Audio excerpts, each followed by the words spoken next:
Assalamualaikum warahmatullahi wabarakatuh. Hari ini kembali lagi ya Hafidh-Hafidho yang minta PJJ di rumah. Semoga dalam keadaan sehat walafiat, semoga selalu dalam lindungan Allah. Amin amin ya rabbal alamin. Nah, hari ini kita masuk ke tema 7, subtema 3, pembelajaran 4 dan pembelajaran 5. Sebelum itu mari kita siapkan bukunya. Sudah disiapkan bukunya? Buku paket dan buku tulisnya ya Hafidh-Hafidho. Setelah ada buku paket dan buku tulisnya, mari kita berdoa dulu. Istiqdah dan duduk siap. Duaan, tangan diangkat, kepala ditundukkan, berdoa dengan khusyuk. Abata. A'udzu billahi minasyaitonir rajim. Bismillahirrahmanirrahim. Rabbi zidni ilma warzuqni fahma. Amin.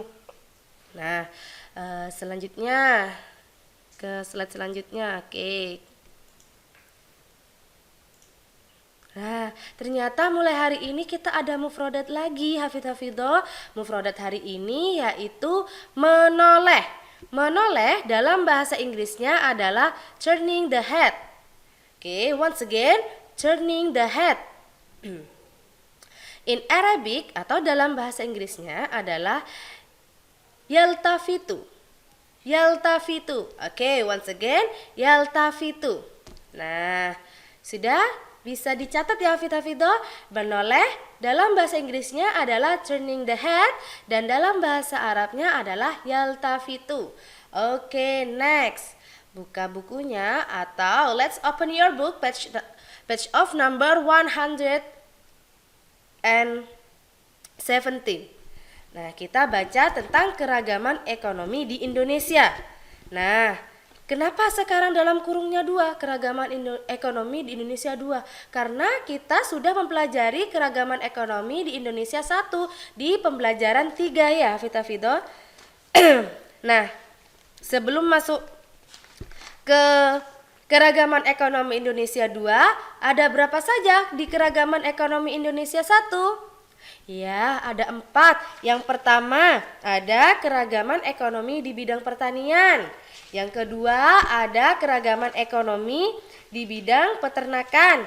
Yang ketiga, ada keragaman ekonomi di bidang perikanan. Yang keempat, ada aktivitas ekonomi di bidang kehutanan. Oke, next ya. Kita masuk ke keragaman ekonomi Indonesia 2. Nah, di keragaman ekonomi Indonesia 2 itu ternyata juga ada 4 Hafidh-Hafidho. Ada aktivitas ekonomi di bidang pertambangan, ada aktivitas ekonomi di bidang industri, ada aktivitas ekonomi di bidang perdagangan, dan ada juga aktivitas ekonomi di bidang jasa. Yuk, dibuka dulu bukunya halaman 117. Oke, Ustazah bacakan ya. Yang pertama adalah aktivitas ekonomi di bidang pertambangan. Nah, kekayaan alam di Indonesia juga terkandung di perut bumi, yaitu berupa barang tambang. Di wilayah Indonesia terdapat barang tambang, minyak dan gas atau migas, minyak dan gas, singkatannya adalah migas. Serta barang tambang non migas, berarti di luar dari migas. Kalau non migas berarti di luar migas ya. Contoh barang tambang non migas berarti yang bukan minyak dan gas adalah emas, perak, tembaga, batu bara, biji besi, nikel, aluminium, intan, pasir besi, dan bauksit. Potensi barang tambang ini hendaknya dikelola dengan optimal bagi kemampuan rakyat. Barang tambang bersifat tidak dapat diperbaharui sehingga perlu dieksplorasi dengan bijak. Ketersediaan barang tambang harus dijaga bagi kebutuhan masa kini dan masa mendatang. Selain itu, perlu dicari sumber daya alam alternatif sebagai sumber daya alam tidak lekas habis. Nah, kalau barang tambang ini Hafidh-Hafidho tahu BBM kan, bahan bakar minyak. Nah, di situ ada premium, ada Pertalite, ada Pertamax, ada Solar, ada Pertamina Dex ya, ada Pertamax Dex juga ya. ada Dexlite, ada banyak lain-lain. Sekarang yang langka apa, Vita? Sekarang yang langka adalah premium. Premium sudah hampir langka ya, sudah hampir habis ya ketersediaannya. Nah, ada alternatif lainnya. Apa? Ya, ada yang namanya Pertalite, ada yang namanya juga Pertamax. Jadi, sepeda motor kita kalau tidak ada bahan bakarnya itu tidak akan bisa berjalan. Bahan bakarnya biasanya yang kita gunakan adalah premium kalau dari dulu itu. Nah, karena bahan bakunya akan habis, bahan bakunya mulai langka, maka dari itu ada sekarang namanya Pertalite, Pertamax. Kalau Pertamax itu sudah ada dari dulu tapi jarang sekali orang menggunakannya. Biasanya masyarakat menggunakan premium ya, atau biasanya disebut dengan bensin. Selanjutnya, ada aktivitas ekonomi di bidang industri. Amatilah aktivitas industri di lingkungan sekitar tempat tinggalmu. Apa yang dapat kamu simpulkan dari aktivitas tersebut? Industri merupakan usaha bahan mentah menjadi barang setengah jadi atau barang jadi. Bahan mentah bersumber dari sumber daya alam. Adanya aktivitas industri dapat meningkatkan nilai dan kualitas suatu barang. Aktivitas industri dapat dilakukan oleh perorangan, kelompok, maupun badan usaha. Contoh industri di Indonesia antara lain industri otomotif, konveksi, elektronik, sepatu dan sandal, ban, pengalengan ikan, minuman dan makanan, serta pupuk. Nah, barusan contoh industri besar di Indonesia itu ya ada mobil, sepeda motor, barang-barang elektronik. Barang-barang elektronik ini seperti apa saja? Ada TV, televisi ya, ada laptop, ada handphone. Terus ada apa lagi? Ada kipas angin, itu namanya barang-barang elektronik ya. Terus ada sepatu sama sandal, sepatu dan sandal yang kalian pakai itu juga ada pabriknya loh, Hafidho. Selain itu juga konveksi. Konveksi ini apa? Konveksi ini bisa berupa kain atau bisa berupa barang jadi, misalkan baju atau rok atau celana atau kerudung, itu namanya industri ya, Hafidho. Terus habis itu ada pengalengan ikan. Nah, jadi kalian tahu sarden ABC, kok menyebut merek ya. Kalian tahu ikan sarden yang di dalam kaleng? Nah, itu namanya pengalengan ikan ya.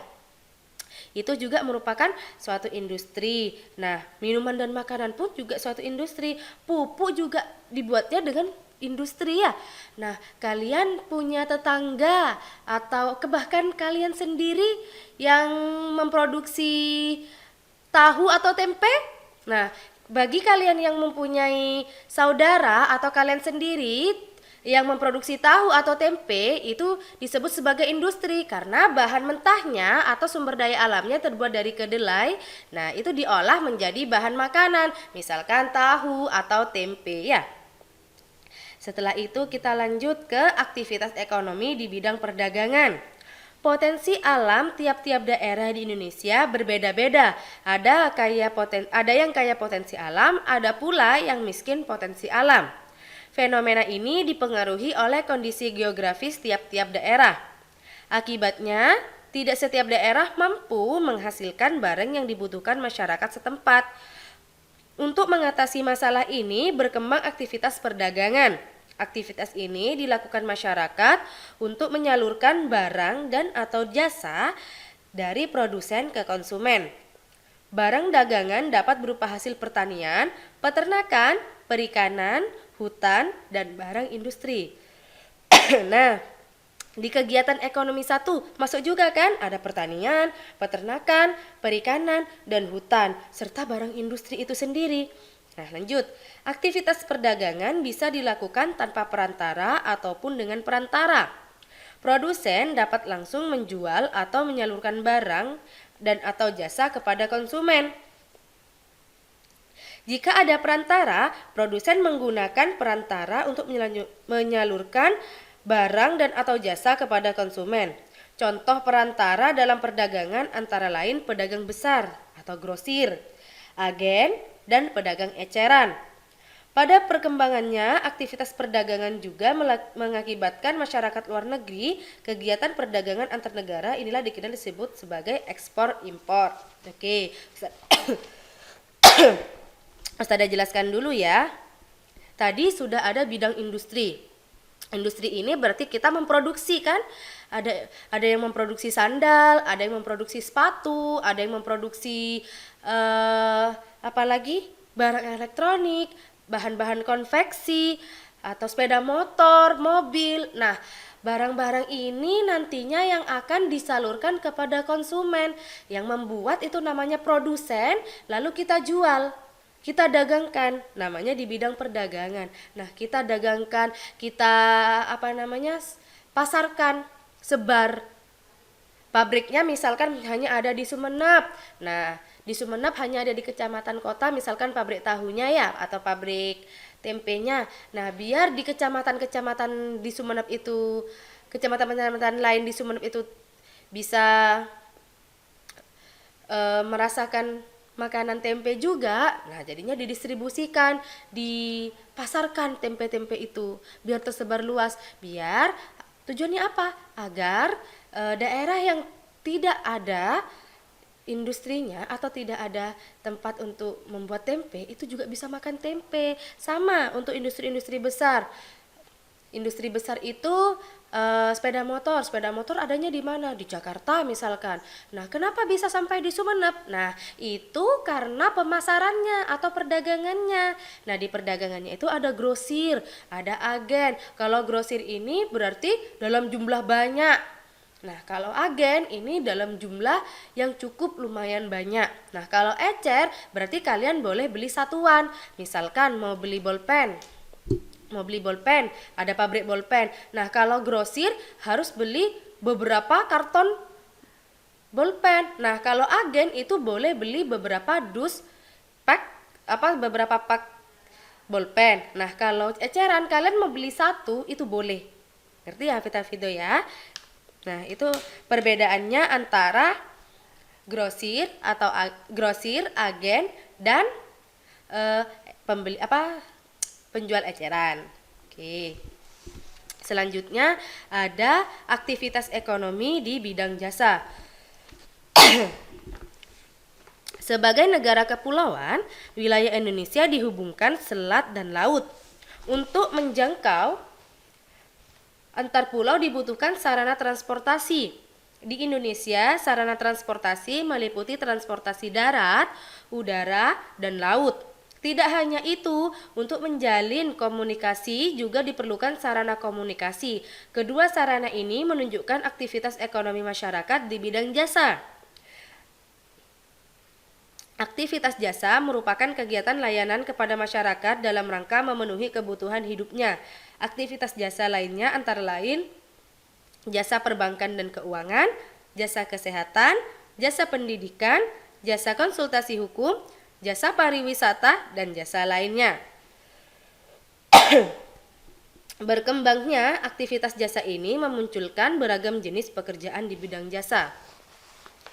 Yang namanya jasa berarti seseorang itu harus mempunyai ilmunya dulu. Ya, misalkan Ustadzah punya ilmu tentang keguruan. Jasanya Ustadzah apa? Jasanya Ustadzah memberikan kalian semua ilmu ya. Jadi yang bisa Ustadzah lakukan adalah memberikan kalian ilmu. Nah, ilmu ini apa? Jasa dari Ustadzah buat kalian. Seperti itu ya. Ada contoh lain? Ada. Misalkan dokter. Dokter ini kan sudah sekolahnya mahal. Nah, jasanya dokter, kalau kita sakit kita ke dokter. Nah, kita berikhtiar ke dokter ya untuk sembuh. Seperti itu namanya jasa. Terus jasa pariwisata itu misalkan kita ke daerah luar kota atau ke luar negeri. Nah, kita butuh jasa orang yang bisa mengerti bahasa kita dan bisa mengerti bahasa sana ya. Itu namanya jasa atau guide ya. Oke, next ya. Next. Nah, kita buka halaman 121. Sikap toleransi terhadap keragaman. Toleransi berasal dari bahasa Latin tolerer yang artinya sabar membiarkan sesuatu. Toleransi dapat diartikan sebagai perilaku terbuka yang menghargai segala perbedaan yang ada dengan sesama manusia. Bersikap toleransi berarti bersikap sabar, menahan diri, serta menghargai dan berhati lapang terhadap orang-orang yang memiliki perbedaan pendapat. Berikut bentuk toleransi terhadap keragaman suku, budaya, agama, ras, dan gender. Yang pertama adalah toleransi dalam keragaman agama.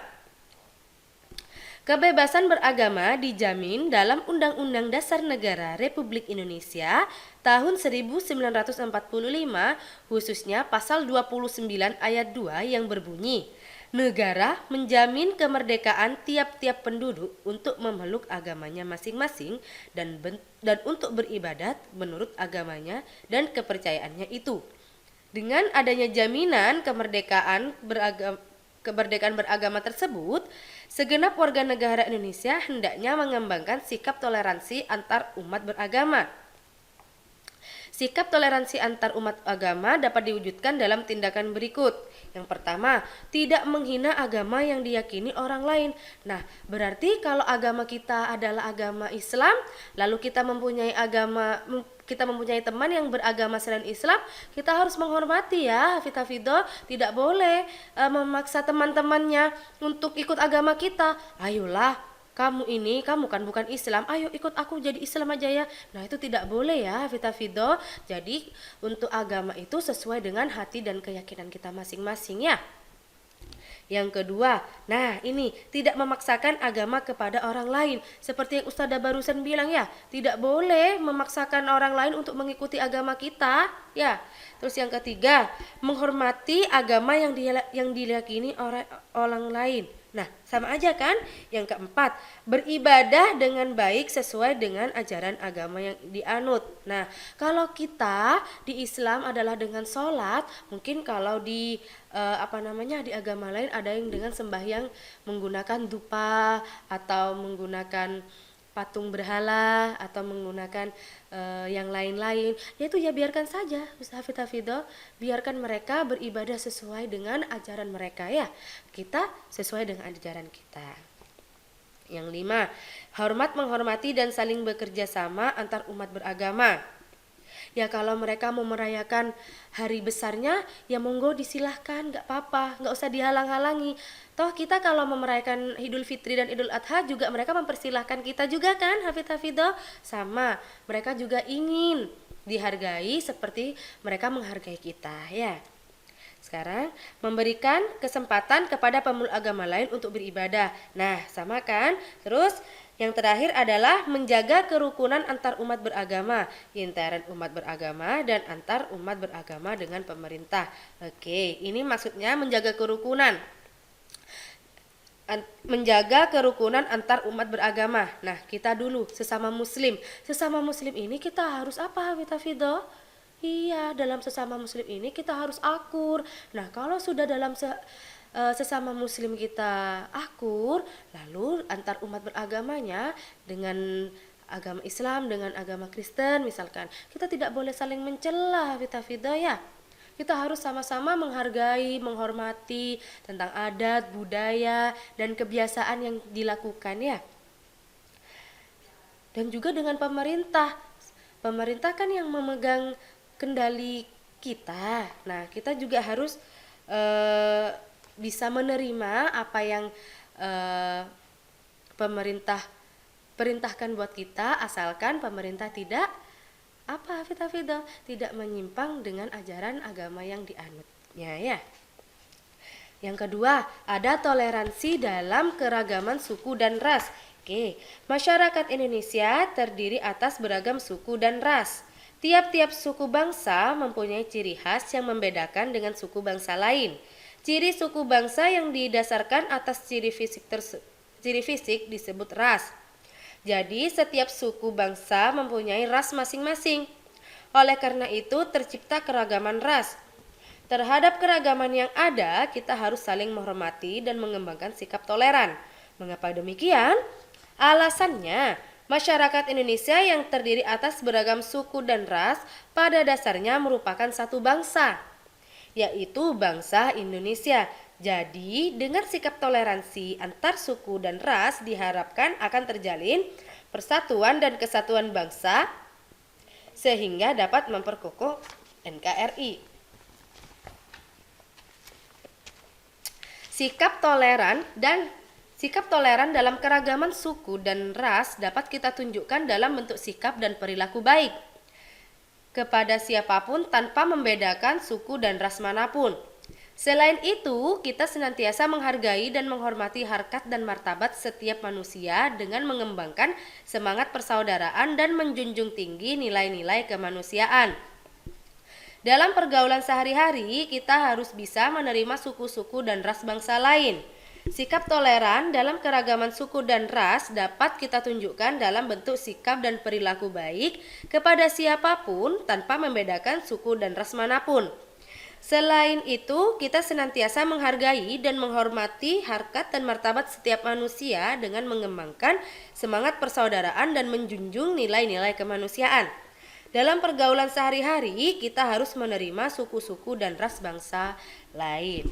Nah, contohnya nggak usah jauh-jauh, tetangga rumah kita kan pasti berbeda dengan kita. Asalnya, sukunya, rasnya, tapi kita bisa berdampingan hidup dengan tetangga kita dengan rukun kan?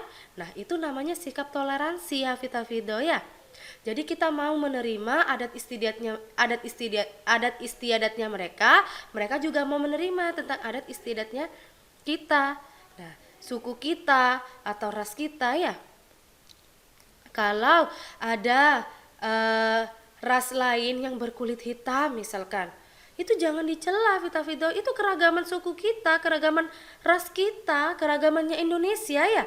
Keragaman Indonesia itu sangat beragam, dari warna kulit, mungkin dari bentuknya rambut, ada yang keriting, ada yang lurus, ada yang bergelombang ya. Itu nggak apa-apa, Vita, nggak usah saling mencela ya. Itu karena keragamannya kita. Jadi Indonesia itu sangat kaya akan keragaman. Jadi nggak apa-apa kalau berbeda dengan temannya, itu nggak apa-apa. Berbeda dengan tetangganya, nggak apa-apa, Vita. Yang penting perbedaan itu bisa menyatukan kita sebagai satu bangsa, yaitu bangsa Indonesia. Oke, lanjut.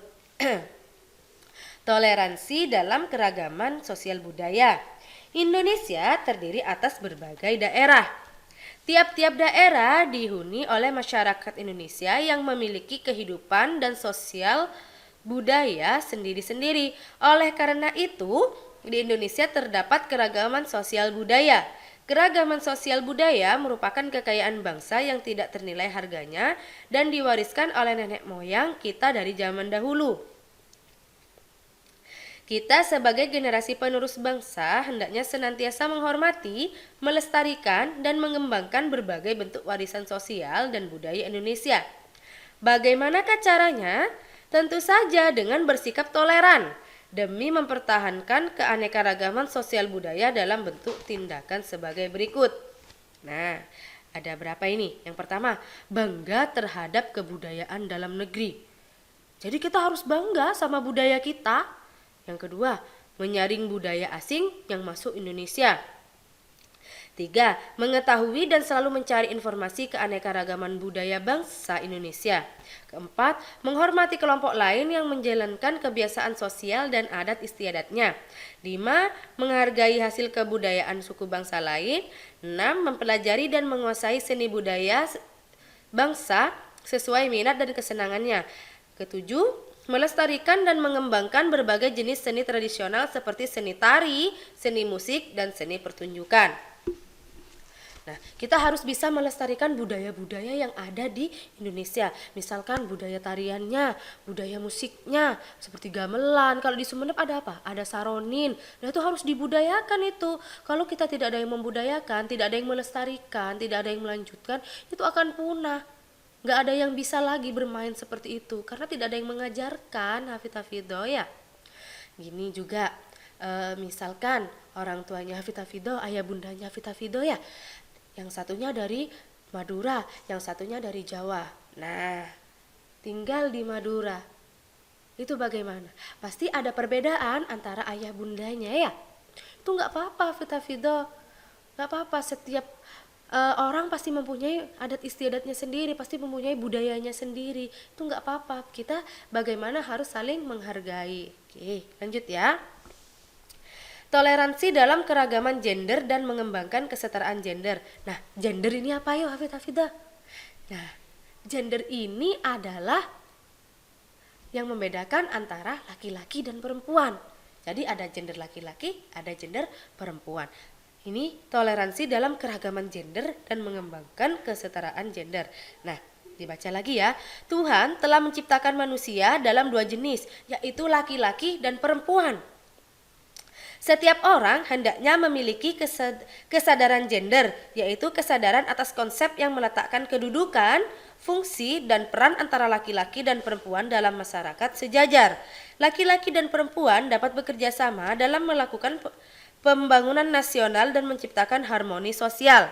Sebagai contoh, laki-laki dan perempuan dapat mengambil peran yang berguna bagi sesama manusia lainnya. Anak laki-laki dan perempuan memiliki tanggung jawab yang sama untuk menjaga kebersihan dan kerapian tempat tinggal. Siswa perempuan juga memiliki kesempatan sama untuk menjadi ketua kelas seperti halnya siswa laki-laki. Keragaman gender dapat menjadi kekuatan bagi bangsa Indonesia apabila masyarakat Indonesia menyadari bahwa setiap manusia memiliki hak, kewajiban, dan tanggung jawab yang sama. Adapun sikap yang dapat dikembangkan dalam menghormati keragaman gender adalah sebagai berikut. Yang pertama, tidak membeda-bedakan laki-laki dan perempuan dalam berteman. Yang kedua, memberikan hak yang sama antara laki-laki dan perempuan. Yang ketiga adalah tolong-menolong tanpa membedakan jenis kelamin. Oke, jadi maksudnya gini Hafidho. Misalkan di dalam kelas ya, di dalam kelas kan ada laki-laki dan perempuan. Nah, di dalam kelas ini siapapun itu boleh jadi ketua kelas asalkan dia mampu. Nggak harus laki-laki, walaupun perempuan kalau dia mampu memimpin teman-temannya, walaupun perempuan dia bisa memimpin teman-temannya, dia bisa dijadikan ketua kelas walaupun dia perempuan. Seperti itu Hafidho. Jadi yang namanya kesetaraan gender itu tidak memandang dia laki-laki atau perempuan. Jadi siapapun yang bisa itu yang diberi tanggung jawab. Oke. Jadi mulai sekarang Hafidho harus bisa menjadi orang yang serba bisa. Agar apa? Agar bisa diberi tanggung jawab.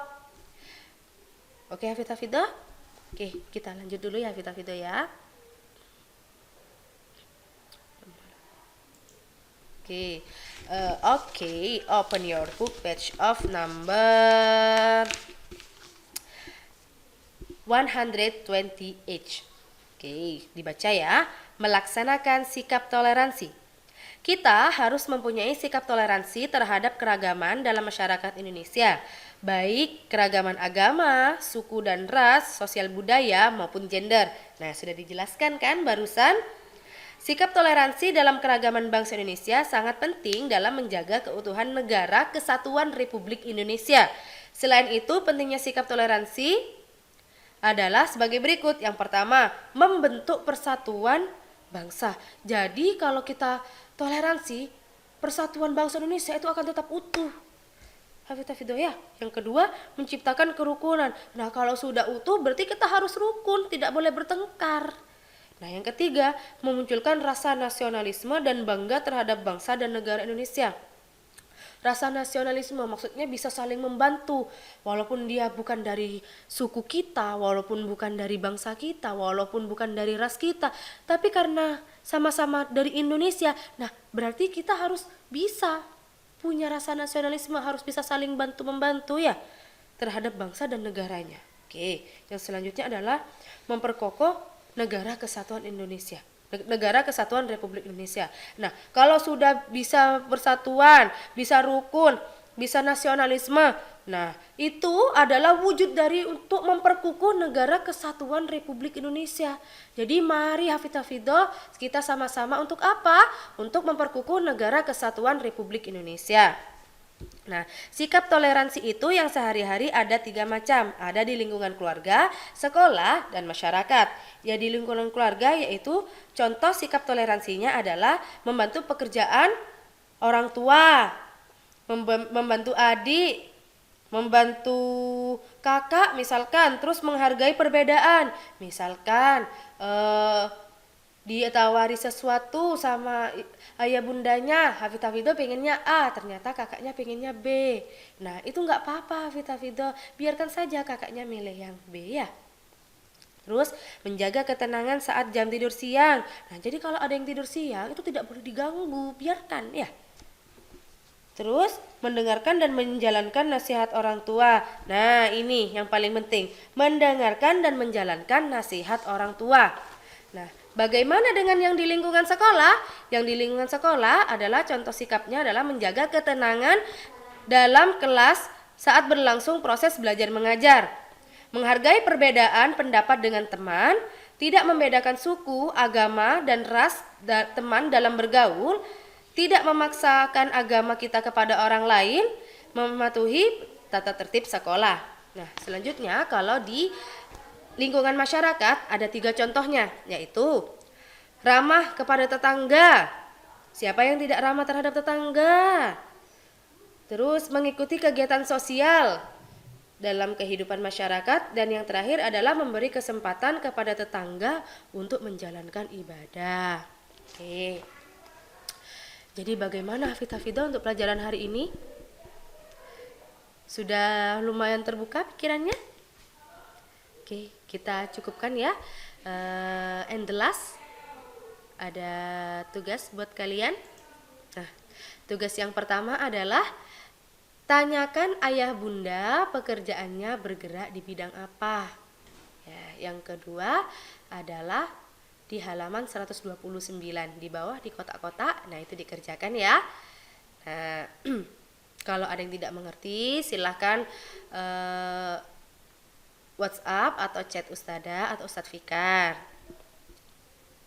Kalau sudah mengerti silahkan dikerjakan tugasnya ya Hafidz. Cukup sekian dulu ya Hafidz. Semoga pembelajaran hari ini bermanfaat. Semoga Hafidz yang sakit segera diberi kesehatan, segera lekas membaik, segera berkumpul lagi di sekolah. Amin.